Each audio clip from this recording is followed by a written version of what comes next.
我们4个人的名字就是武侠，文俊、文涛、文嘛、徐克、攻无不克、战无不胜、肖战，完全巧合。金庸小说很多地方很难拍，要很细节。徐克的武侠呀，是速度中的浪漫，是导演的一种功力。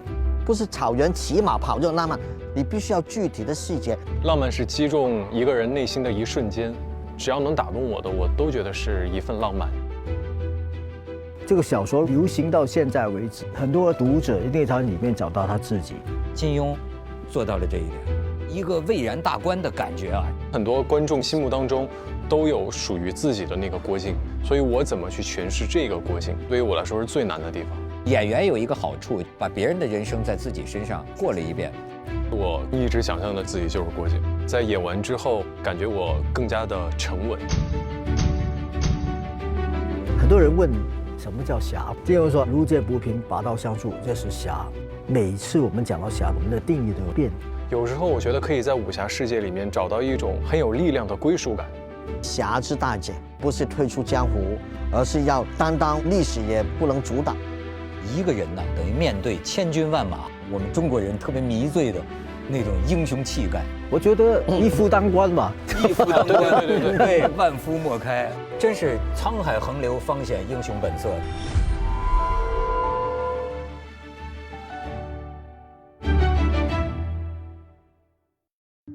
金庸小说永远拿这本小说怎么拍啊？这个怎么理解？这个内容太长了啊，太多人了。可是拍人物很好拍，很好拍。其实我觉得金庸写这些人物，也在他的周围环境里面找到这个原型。导演会把控每一个细节，给我的感觉就是我很有安全感。做电影的人基本上什么都要学一点。所以肖战在这个剧组里待着，真是觉得长了不少功力哈。当我踏上草原的时候，就像一扇门一样被打开了，很奇妙的感觉。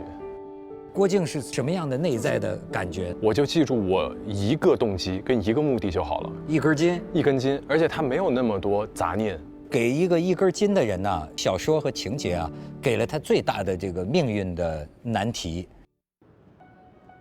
正式开机之前，然后训练了2个多月吧，每天跟着老师，感觉那个时候自己真的像郭靖一样，又有骑马的老师，然后又有武术的老师，还有教我蒙语的老师。会练一些就是基本功，把它练扎实了之后，然后在现场，然后武术老师会进行一些调整，然后套招。武打是中国电影一个很宝贵的传统，你对武打有什么体悟没有？我觉得体悟更多的是，它有一个巧劲儿在，它不是一个蛮劲儿，就是要利用这个巧劲儿，用身体去带动一些招式，对，寸劲儿。实际上，我们现在的武侠里边啊，有这个很多哲理的东西在里面，包括那天我们讲金庸他搞出一个剑宗、气宗。以前呢，旧的武侠小说里好像没有这么一种武功，是不是对于内功的重视是到了新派武侠，才开始发展出一种好像内力、内气跟这个拳脚之间的分别？你说我们中国人的武术博大精深，什么都有，但是你会发觉金庸的武侠小说是一路进步的。在刚开始的时候，他没有放毒的，没有那么多招的。发展到最后，《天龙八部》中了一个毒，还要解药，就把你控制住，这些都在前面的小说里面没出现过。心术老怪啊，把你的功夫挪移到我身上，他也在进步。到最后，他就无招胜有招，就是韦小宝什么都不懂的，只会人情世故，然后他就收山了。就比如说肖战，你肯定也幻想我的能力要增强嘛，这个跟武功实际是一样的，对吧？内力就好像比喻着我的内在的对内涵呐，当然这些东西要增强了，手上的东西相比之下反而容易了。所以我记得郭靖在马玉传授他那个内功之后，他突然也领悟到了一些招式，就是突飞猛进了。我记得他在有一个阶段，就是因为他的内功增强了。好比说徐克导演，他的美学，表面上看起来是他的镜头啊、他的色彩啊，或者他的这节奏啊这些招式，可是呢，相当于他的内力的，一定是他积淀的他的审美嘛。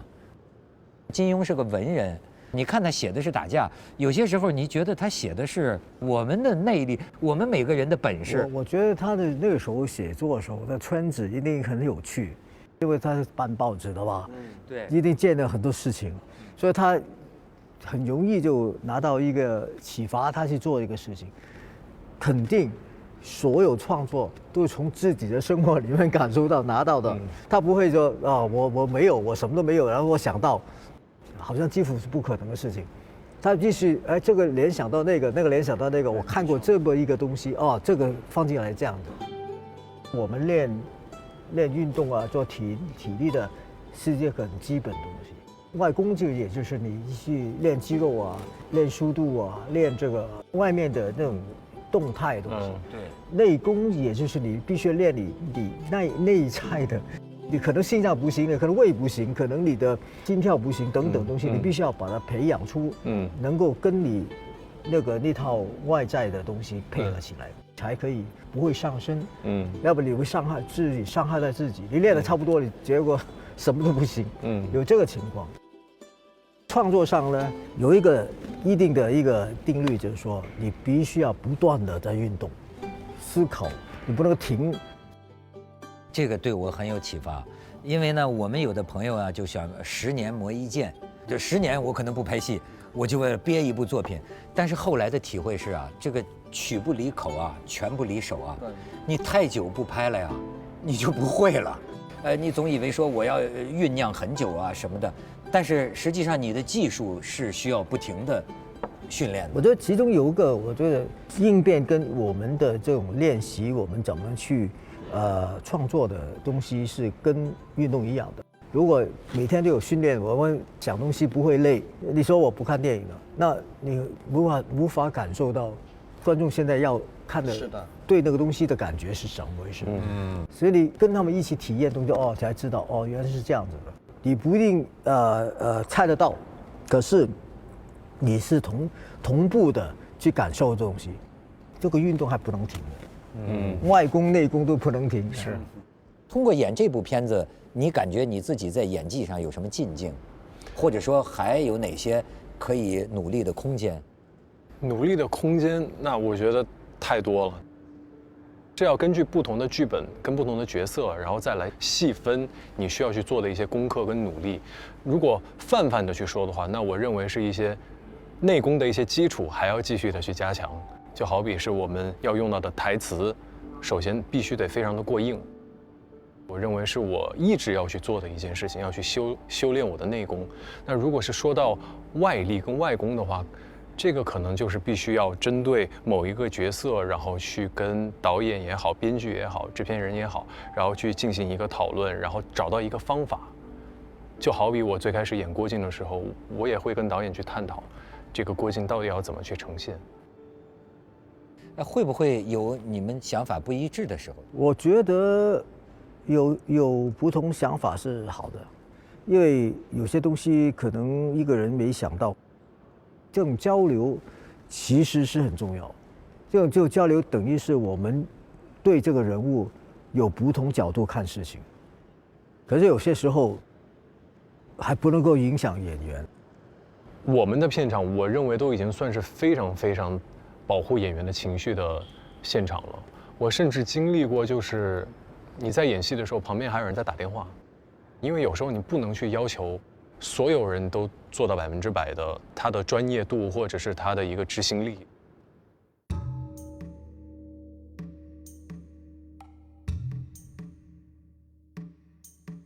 我看完老爷你这部最新的《射雕英雄传》。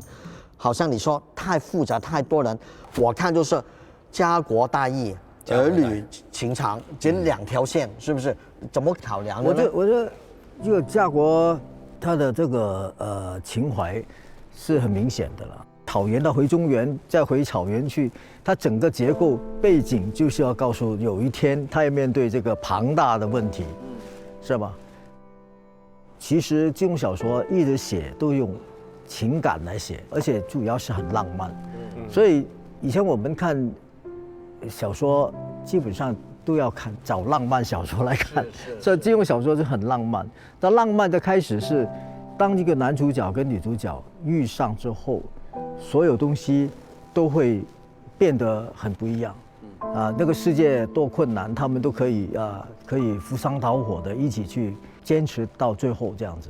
也就是说，这个故事除了这个庞大的历史跟时代背景，后面就是要集中在这个国境身上的感情世界。但是浪漫如何去表达呢？哎，这也是我的问题。对，因为他表达浪漫呢是原著小说没有的。你不能说他们两个很浪漫，不是草原骑马跑就浪漫，你必须要具体的细节，也就是现在这部片比较特别的，跟以前的版本，在有限的时间里面去表达。这是您这个编剧关心的问题。我觉得徐克的这个武侠呀，他这个浪漫给我特别感受深的一点呢，是速度中的浪漫。金庸的武侠小说你可以慢慢看，他描写的这种感情哈，但是你看徐克的，我觉得你就是武侠浪漫化。包括从《新龙门客栈》那个时候，就是他表达的那个情愫啊，那种浪漫呢，是非常快的。这个我觉得是导演的一种功力。他的个性，他的急嘛，什么都急啊，是吧？就他非常快的，一下子这个我们叫起范儿，是吧？你们有点起范儿特别快，歘一下，这种浪漫就出来了。好像你比如说一个镜头从马蹄子那个地方拍，咵2匹马奔向大漠深处，就是那种，哎呀，这个威武昂扬的那种感觉一下子就出来。这是你的一种独门绝招吗？是一个电影本身创作的必然的基本功。怎么做到浪漫？你们先说吧。哎，编剧先说。其实我们电影上的浪漫是要人家有共鸣感，然后需要有细节去表达的，而不是说我很浪漫，我爱你，如何爱？其实浪漫这2个字是要打动你，接受浪漫这个人的心里面的想法，就是浪漫了。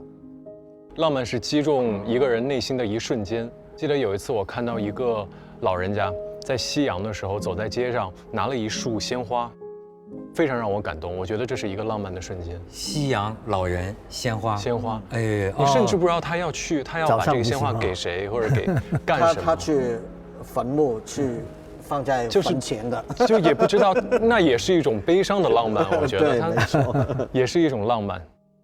我觉得浪漫分等级啊，这个要分等级，跟喝酒一样。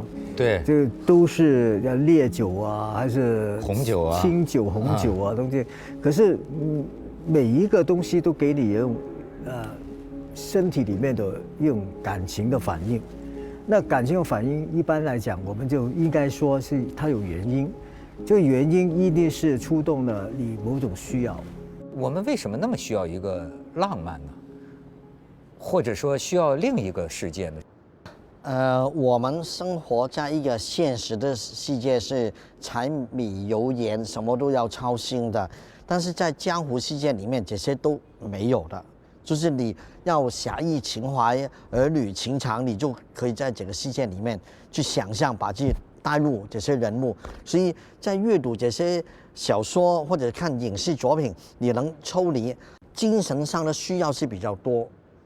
我认为浪漫就永远是让你感觉到你没想象到他在，然后他出现了，你就觉得哦，我等到了，我就觉得这个东西，而且怎么样都有某种情况的刺激到你的感觉，这个敏锐点，这个你刺激到你知道哦，我受到你的影响，我觉得浪漫。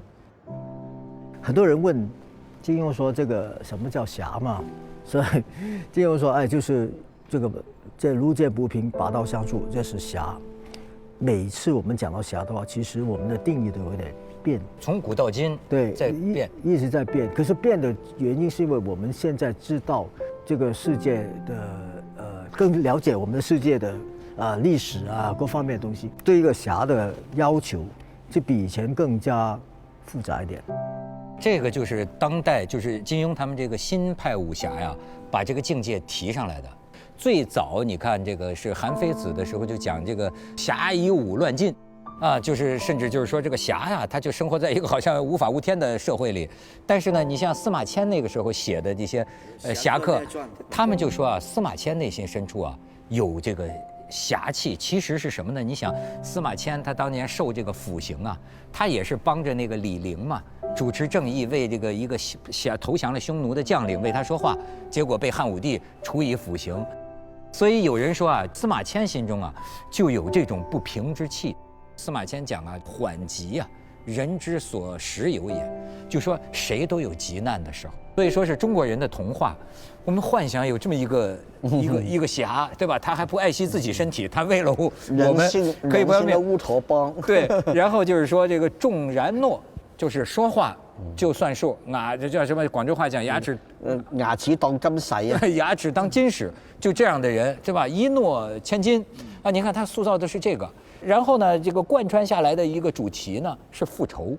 金庸其实他有他的哲学，他有些时候呢是用这个佛道的佛理化解这个恩怨。再有一个，他就是说真正的侠，其实我觉得金庸是不是把士大夫的情怀搬到了侠的最高境界上？就是说，侠要是最大的侠，那是为国为民，对吧？甚至超越个人恩怨。其实，李平、大汗、郭靖跟整个刘家村的关系其实挺微妙的。很微妙的原因在哪里呢？就是第一个是，大汗也没有是要，他没有让他去做这个事情，只不过他当时因为看到这个母子很惨，收留他们长大，而国靖也救过他，也救过很多人，他觉得啊，这小孩是性格很有关，是不怕事啊，小就可以面对很多事情，所以国靖绝对不是一个笨人。他意志力很强，而且生命力很强，正义感很强的一个人，所以大汗特别喜欢他。可是他不是他的亲生儿子啊？刚开始叫啊叫啊，连他的儿子也妒忌了。那李平呢？我们有描写李平的，他跟草原的一些家庭啊相处得很好，可是他不能忘他自己中原来的。一直有在选李平，我说为什么选蔡少芬呢？我看过他演过女侠，郭靖的妈妈，一个有侠气才行。李平最重要的环节就是他又像这个对孩子很好，这个相当能够让孩子做事情的，他放弃走，回来去过这个地方去，好回来就好了。这种感觉啊，这个挺好的。最后他还是让孩子你走你的路，不要把我当成一个负担，格局非常的大。李平是站在雁门关，雁门关在金庸的武侠小说里面是很重要的。天龙八部里面，乔峰他8带头大哥就是在雁门关，所以雁门关是草原跟中原的一个就一个临界点。在《射雕英雄传》的郭靖，到最后写了很多别的小说之后，金庸在想我怎么去写一个两边不是人，或者两边都难以完美的人。真是沧海横流，方显英雄本色。他好像就是非得把这个人物啊置于这种巨大的矛盾当中，忠孝不能两全。自己本来是大宋的子民，他就代表中国的传统文化的一切。母亲从小叫他不能忘本，金国人对我们宋朝这么样的残虐，不要忘记保家卫国。但是呢，他们又流落到了蒙古，跟蒙古朋友又结成了这么深的感情，跟他第二故乡一样。但是当这两边要发生矛盾的时候，你看这个英雄本色其实是英雄内在的矛盾。郭靖他强大的地方就在这里，他扛压，然后他遇到一些问题的时候，他迎难而上，他没有选择避世。按理来说，他在当时已经拥有了绝世武功，他可以跟黄蓉然后躲起来，回桃花岛也好，或者去一个谁都找不到的地方。但是他没有，他没有躲起来，他面对这个，他是面对，而且是终生都在为这个事情做奋斗。因为武侠小说里常常有一个道理说退出江湖嘛，对，就不是为名为利，为什么还在江湖里面就退出江湖？可是这个金庸小说里面的《射雕英雄传》，他就不是退出江湖，对，最关键的这个地方，他站那里，对，一辈子，所以也是这个片名《侠之大姐》，不是退出江湖，而是要担当面对这个困难，历史也不能阻挡吧。就是一个人呐，等于面对千军万马，对，英雄气概。我认为他特别想传达出来的就是一种我们中国人特别迷醉的那种英雄气概。我觉得一夫当关嘛，一夫当关，对，万夫莫开。您觉得像这种啊，就是中国的这个武侠片啊，武侠的表现和西方的表现有什么不同？有相同地方的，也有不同地方。特别金庸小说就很不同，没有一个超级英雄的故事是有金庸小说里面人事这么复杂。这个关于忠孝，这个感情，对生活，还有职场判断对与不对，什么时候出手，超级英雄就大反派来了，毁灭世界。可是他这个判断这个是非这个东西啊，没有金庸小说里面的需要这么多去分析的东西对与不对。我觉得也是因为漫画文化跟武侠小说的文化不太一样，独有的我们华人世界是吧？武侠小说，金庸参考《基督山恩仇录》，出狱之后哪边有些报仇，但是你挪过来，我们有我们的针灸啊、穴位啊，有很多这些都是中华文化才有的。我听过一个说法，不知道有没有道理啊？说你看这个，要是好莱坞的啊，它怎么一些特技吧，它反映科学嘛，就是不违反地心引力，基本上做的比较实，哪怕他们做那个玄幻，你会觉得它是有重量的，有地心引力的，或者说看上去像是符合物理的，但是咱们中国就可以凭虚而行，好像违反地球引力的。武侠轻功跟飞行是两回事哦。飞行是气流造成它可以飞起来嘛，或者是它可以这个用什么方法啊，它就飞起来了，神仙的那种法宝的东西。可是武侠它就讲轻功，那如果你讲轻功的话，确实现在很多跑酷啊，跑酷就是轻功啊。你看了视频里面很多哇，那真的是很惊人的。其实人家那些武侠作家的文字里面没有的，都是有考究的。飞来飞去是蜀山里面都是神仙了，剑仙，对剑仙了是仙了，他完全没有体重的，对这个所谓地球的那种引力没有，引力没有。因为武侠这个文化不是只是在100年里面发生的事情，对，这发展了好久好久，其实是战国时候开始，那段时间里面应该累积了很多这种人的故事，这故事怎么来的呢？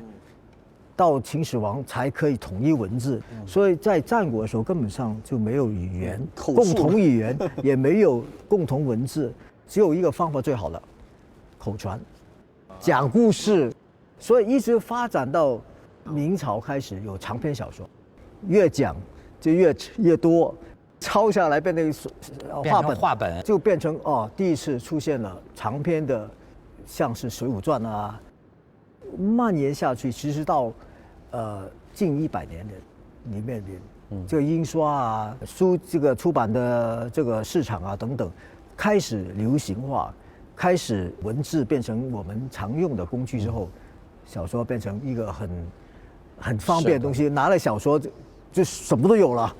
可是西方的这种超级英雄怎么来了？漫画，我们是累积了这么长时间的几千年啊，这种感情跟这种情怀，跟对历史、对某种人的那种认可等等东西，都变成了很丰富的一个资料库。对，比如说在50年代写武侠小说，他们都说，哎，这个人物这一招或者这个故事曾经在以前某个见过，出现过，这样东西，其实也因为他们也是看这个小说，也听这种说书，大家分享这个东西，就变成这个小说里面的内容。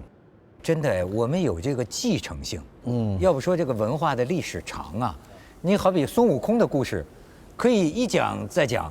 周星驰的孙悟空或徐克的孙悟空，你看金庸的小说也是，金庸心里的郭靖和他心里的郭靖可能又有不尽相同，但是这个有某种传承性，到了不同的时代，随着那个时代的需要，一直到肖战，那么肖战的郭靖，对，我跟查先生谈话的时候，我说张先生，你的作品你翻拍了这么多次，每一次都有不同版本、不同人演。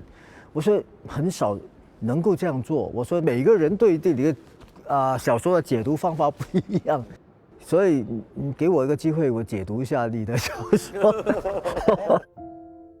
我们还需要武侠，需要这个射雕英雄啊。我有时候也觉得我们需要一个义字。咱们那天讲西方也有什么罗宾汉，他们的跟我们有一点文化基因上的差异，他们也是扶危济困啊。但是你看我们讲的侠呀，必须伴有一个义字，或者说武侠呀，梁羽生讲过嘛，侠是灵魂，武是躯壳。甚至在最早的时候，像司马迁写的这些刺客啊、侠客啊，武功高是很要命的，但是呢，武功高并不是最重要的，最重要的还是人格。我们看到一个人为了一个义字，为了一个承诺，命都可以给你。我觉得我们本性里也有对这个东西的向往，虽然我们换了我们可能做不到。我觉得我们成长的整个学习，我们生活里面的一些标准来讲，每个人心里都有一个侠的。他这样做是因为他认为是对正义的，哪怕是做错，他以为是正义的。他不会故意说我叫做一个不正义的东西，我就去做这个不认可的东西。哪怕一个做错一个事情的人，他也可能觉得他必要这样做。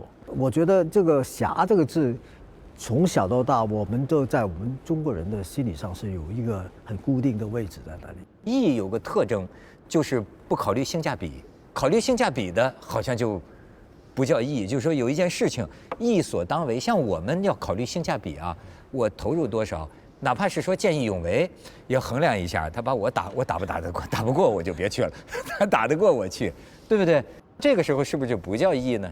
我是觉得说，侠，比如说现在社会新闻当中也经常会出现，比如说见义勇为的一个小伙儿啊，然后帮别人制止什么小偷啊，或者是救了什么小猫小狗啊，网友会很打趣的说这是什么什么侠。人们心目当中其实还是有这个侠义这个精神在的，虽然可能在现在这个社会里面，父母会教育小孩说，哎，不要吃亏啊，多留个心眼儿。但是我觉得至少没有父母会教育孩子说，不要做一个好人吧。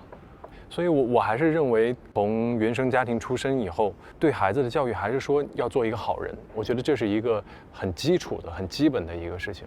其实郭靖也并不是哲学家，他就是很质朴的这个李平。等于说他妈妈把他从中原带到蒙古大草原上，不管在哪里生活，都是讲要做一个好人。好像这个好人呢，有一个基本标准。其实你说一个好人呢，并不复杂的。孔子的那个年代讲的，到今天也没有改变过。仁义礼智信。你想想看吧，你今天你愿意交的朋友，他必定是符合这几个字，你才认他是。郭靖其实他就本着这个，但是他这个有时候会碰到矛盾，就是恩义两难断。这个师傅也有恩，蒙古大汗也有恩。那么或者说两方故乡，对吧？我是大宋的人士，还是蒙古长大的，这个好人有的时候就要面临考验了。所以为什么还要回去看武侠小说，要看武侠电影？因为他们的世界，好人就好人，坏人就坏人，坏人不会用义来伪装我有义气的。说回到郭靖，我觉得他的原生家庭对他的影响也很重要。一个是李平，我觉得还有一个是我们刚刚一直没有说的江南七怪。七怪其实对郭靖是有一定影响的。大家看到的七怪都觉得说好像脾气不太好，然后嫌弃郭靖，但是其实在一些很关键性的时候，力挺郭靖的也是江南七怪。包括让他去桃花岛的时候，其实他们也是说我陪你一起去，别怕靖儿。所以我是觉得从小到大，他身边周围的人对他的影响非常的重要。武侠世界里让人看的要叫快意恩仇，我觉得还有一个咱们活的都不痛快，放不下嘛。他们你看，就说不要就什么都不要了。这个也是很正义性的啊，就是说到底你想要什么？很多人一辈子都不知道自己想要什么。这真的随波逐流的活着。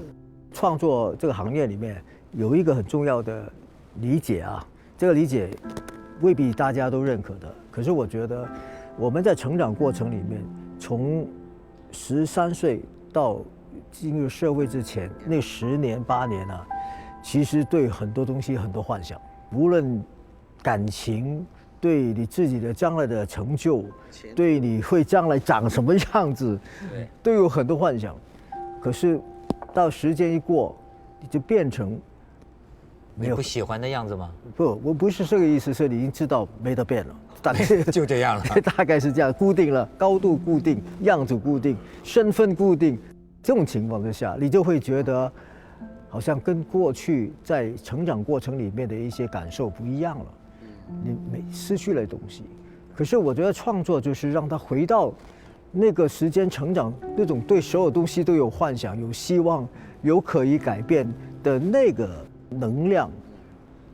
作品里面就会感觉到，哦，我原来还有这种感觉的，原来我还可以这样子，哦，原来我可以有这种希望，或者妄想呀，或者幻想，就是发梦也好，至少我可以保留我当时曾经有过的那种感觉，而且这种感觉只是开始，我可以继续强化我这种感觉。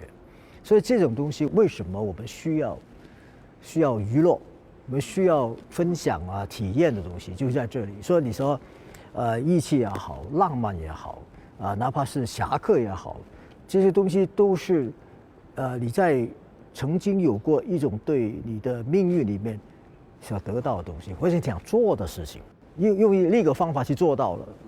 作为一个小说也好，一个故事，一个创作者也好，这是一个相当重要的环节，是我们原来每个人心里面都有个成长中的自己。